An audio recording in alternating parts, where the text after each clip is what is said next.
Najeriya ƙasar ɗan baba, amma 'yan mama suke juya ta.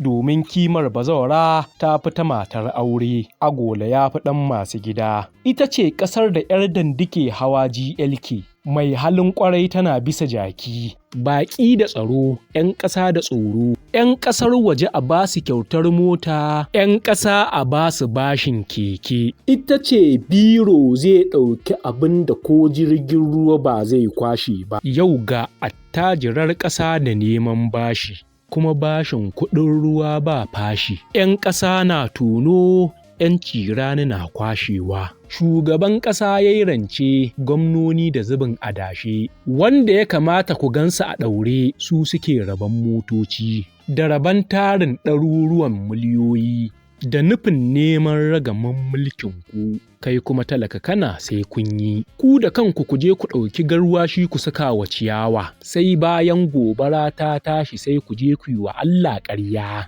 akan abin da ku ne sababi.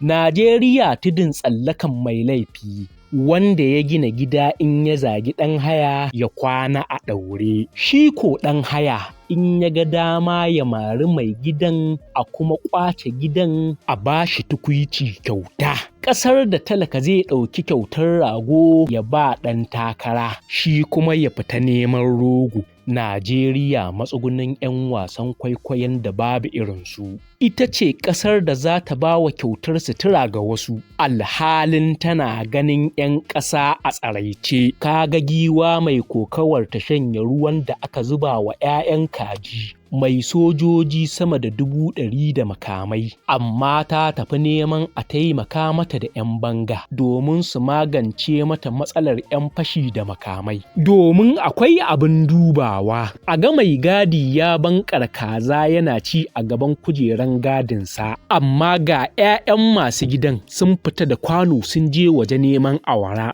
amma ga shi har ta doshi shekara 70 ma. Amma ba bakaniken da zai kwance ko da tayar ta ma, a ɗaura wasu a ja ta zuwa gareji, ballantana a ja ta gareji a buɗe injin a san menene matsalar ta.